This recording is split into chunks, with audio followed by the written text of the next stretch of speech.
அனைவருக்கும் வணக்கம்.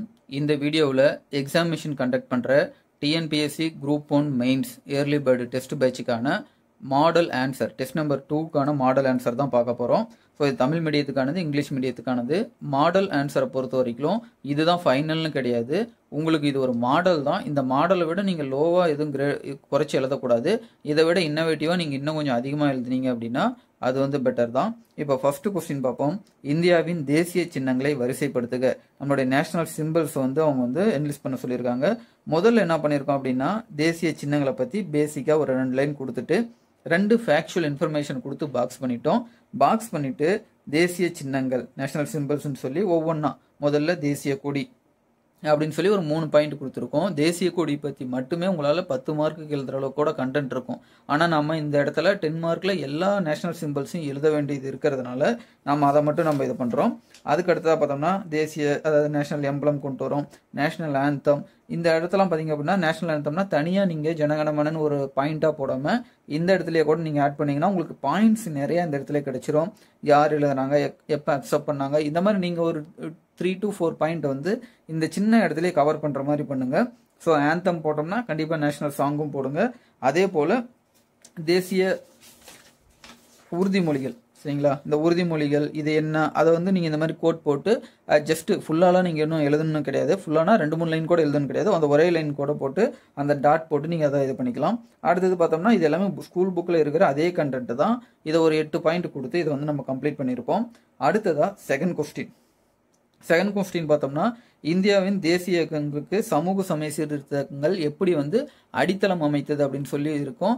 நம்மளுடைய யூடியூப் சேனல்லையே இந்த கொஸ்டினை வந்து 15 மார்க்குக்கு லைன் பை லைனாக எப்படி எழுதுறதுன்னு சொல்லி மாடல் அசைன்மெண்ட்னு ஒரு வீடியோ கொடுத்துருப்போம். அதே தான் இதில் கொடுத்துருக்கோம். பட் இதில் என்ன அப்படின்னா 10 மார்க்குக்காக வந்து நம்ம இதை கொடுத்துருக்கோம். ஸோ அப்படி 10 மார்க்கு கொடுக்கறதுனால வந்து பார்த்தோம் அப்படின்னா இது வந்து உங்களுக்கு ஓரளவுக்கு கம்மியான கண்டென்ட் இருந்தாவே போதுமானது தான். இதுதான் சோசியல் ரிலீஜியஸ் ரிஃபார்ம் மூமெண்ட்டில் பேசிக். நம்ம முன்னாடி சொன்ன அதே பாயிண்ட்ஸ் தான் வந்து இங்கேயும் வந்து கொடுத்துருப்போம்.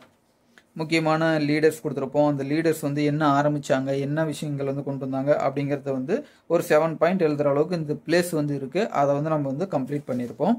அடுத்ததாக தேர்டு கொஸ்டின், அதாவது இந்திய விடுதலை போராட்ட வரலாற்றில் தமிழ் பெண்களின் பங்கு, சரிங்களா? தமிழக பெண்களின் பங்கு அப்படின்னு சொல்லுவோம். தமிழ் உமன்ஸ் வந்து எந்த மாதிரியான கான்ட்ரிபியூஷன் வந்து இந்திய நேஷனல் மூவ்மெண்ட்டில் வந்து பண்ணாங்க அப்படிங்கிற ஒரு கேள்வி இருக்குது.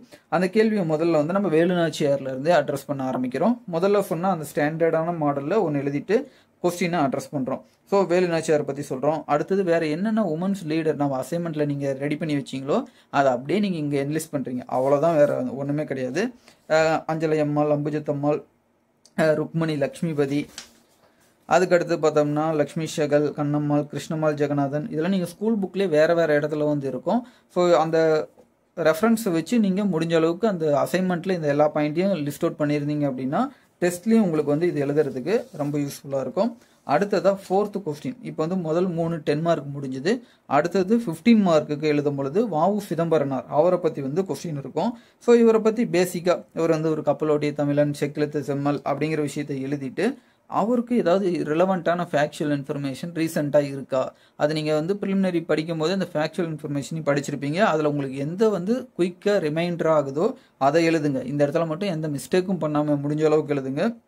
2021 அவருடைய 150th பர்த் ஆனிவர்சரி வந்து இருந்திருக்கும். ப்ளஸ் வந்து செப்டம்பர் 15 தான் அவர் வந்து தூத்துக்குடியில் வந்து பிறந்திருப்பார். இதை எழுதி சிம்பிளாக எழுதிட்டு அடுத்தது பார்த்தோம்னா கொஸ்டின் வந்து அட்ரஸ் பண்ணுறோம். ஸோ சுதேசி இயக்கம் இருக்குது, தமிழ்நாட்டுடைய திலகர் அப்படின்னு சொல்லி அவர் வந்து சொல்கிறாங்க.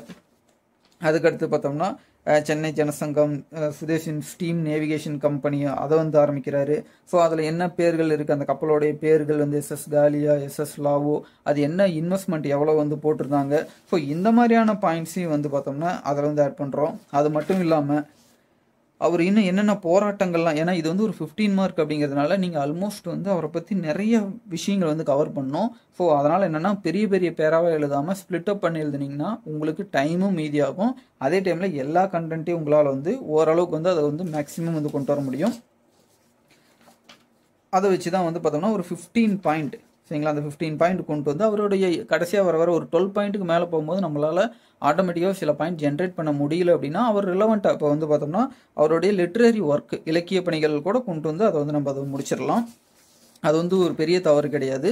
சம்மந்தமே இல்லாமையோ அப்படி இல்லைன்னா ஃபேக்சுவல் இன்ஃபர்மேஷன் தப்பாக எழுதுனா தான் அது வந்து ஒரு இஷ்யூவாக இருக்கும். அடுத்தது 5th கொஸ்டின் டிராவிடியன் மூவ்மெண்ட்டை பற்றி கேட்டிருக்காங்க. டிராவிடியன் மூவ்மெண்ட் வந்து எப்படி தமிழ்நாட்டில் சமூக பொருளாதார வளர்ச்சியில் அதோடைய பங்களிப்பு அப்படின்னு சொல்லி இது வந்து ஒரு ஓப்பன் எண்டட் கொஸ்டினாக கொடுத்ததுனால ஸ்டார்டிங்கில் இருந்து கரண்ட்டாக இப்போ இருக்கிற ட்ரெண்ட் வரைக்கும் நம்ம கொண்டு வரணும். ஸோ அதுக்காக தான் என்ன பண்ணியிருப்போம் அப்படின்னா பேசிக்காக ஸ்டார்டிங் வந்து கொடுத்துட்டு உடனே கொஸ்டினை வழக்கம் போல் நம்ம அட்ரஸ் பண்ண ஆரம்பிச்சிருப்போம். ஸோ அடுத்து அட்ரஸ் பண்ண ஆரம்பித்த உடனே அவங்க என்னென்ன பண்ணாங்க அப்படிங்கிறது, அதாவது கம்யூனல் ஜிஓ கொண்டு வந்திருக்காங்க, அடுத்தது பார்த்தோம்னா ரைட் டு ஓட் கொடுத்துருக்காங்க, மிட் டே மீல் ஸ்கில் கொண்டு வந்திருக்காங்க, டிராவிடியன் ஹோம் கொடுத்துருக்காங்க, ஜஸ்டிஸ் பார்ட்டி வந்துருச்சு, அதுக்கப்புறம் நான் பிராமின் அசோசியேஷன், ஆந்திரா யூனிவர்சிட்டி, அவங்க என்னென்ன வந்து பெஸ்ட்டாக வந்து பண்ணியிருந்தாங்களோ அது எல்லாமே வந்து நீங்கள் வந்து கொண்டு வர மாதிரி தான் இருக்கும். இதையும் பார்த்தோம் அப்படின்னா இதில் ஒரு கவனிக்க வேண்டிய விஷயம், இது அப்படியே வந்து கடைசியாக நம்ம கடைசி 2 பாயிண்ட் பார்த்தீங்க அப்படின்னா கரண்ட் ட்ரெண்ட் வரைக்கும் சரிங்களா, புதுமை பெண்ணிலிருந்து அதே போல் முதல்வரின் காலை உணவு திட்டம் வரைக்கும் வந்து இதை கொண்டு வந்திருக்கோம். அப்போ என்னென்னா திராவிடிய மூவ்மெண்ட்டோடைய அந்த பங்களிப்புங்கிறது சுதந்திரமாகிறதுக்கு முன்னாடி இருந்து பின்னாடி வரைக்கும் ஒரே இடத்த வந்து அப்படியே கவர் பண்ணுற மாதிரி நம்ம கொடுத்துருப்போம். ஸோ இந்த 5th கொஸ்டின் இந்த மாதிரி வந்து நம்ம முடிச்சிருப்போம். அடுத்ததாக 6th 6வது கொஸ்டின், மொத்தம் 6 தான். அந்த 6வது ஃபைனலாக இருக்கிறத பார்த்தோம்னா 2 பேரை பற்றி கேட்டிருக்காங்க. ஸோ முதல்ல வந்து காமராஜரை பற்றியும் பாரதியாரை பற்றியும் அவங்களுடைய கான்ட்ரிபியூஷன் வந்து கேட்டிருக்காங்க. ஸோ கேட்கும் பொழுதே நம்ம என்ன பண்ணுறோம் அப்படின்னா ஜென்ரலாக இவங்க 2 பேரும் கான்ட்ரிபியூஷன் செஞ்சாங்கன்னு போட்டுட்டு அவங்க 2 பேர்த்துக்குமே இம்பார்ட்டண்டான 2 ஃபேக்ட், ஏன்னா நம்ம ஆன்சர் ப்ரிப்பேர் பண்ணி அசைன்மெண்ட்டில் ரெடி பண்ணி வச்சுட்டு தான் டெஸ்ட் எழுத போகிறோம். அப்போ என்னென்னா உங்களுக்கு இந்த மாதிரி ஃபேக்ட் எல்லாமே ஒரு ரெடிமேடாக ஆல்ரெடி அவைலபிளாக இருக்கும். ஸோ இதில் பார்த்தோம் அப்படின்னா எஜுகேஷன் டே ப்ளஸ் வந்து மகாகவி டே இந்த 2 விஷயத்தையும் எழுதிட்டு முதல்ல காமராஜர் வந்து அட்ரஸ் பண்ணுறோம். ஸோ காமராஜரை போட்டுட்டு அவர் என்னென்ன கான்ட்ரிபியூஷன் என்னென்ன ஸ்ட்ரகிள்ஸ்லாம் வந்து ஃபேஸ் பண்ணார் அப்படிங்கிறத அதை எழுதலாம். ப்ளஸ் நடுவில் சில விஷயங்கள் வந்து கொஞ்சம் டைல்யூட் ஆகிற மாதிரி கூட இருக்கலாம். பட் அதையுமே வந்து நீங்கள் சேர்த்து வந்து எழுதுற மாதிரி தான் இருக்கும். அவர் வந்து அவருடைய தமிழ்நாடு காங்கிரஸ் தலைவராக இருந்தார், எல்லாமே அவருடைய கான்ட்ரிபியூஷனில் போடலாம். நீங்கள் இன்னும் இம்ப்ரூவ் பண்ணி எழுதணுங்கிறத நம்ம வந்து சொல்கிற விஷயம். அதுக்கடுத்து பார்த்தோம்னா பாரதியாருடைய கான்ட்ரிபியூஷன். ஸோ இப்போ என்னென்னா 7 பாயிண்ட் முடிஞ்சிங்களா. அடுத்தது இவருடைய கான்ட்ரிபியூஷன் ஆரம்பித்து 1லேருந்து ஆரம்பிக்கும் போதே நமக்கு கொஞ்சம் வந்து ரொம்ப லோவாக இருக்கும்.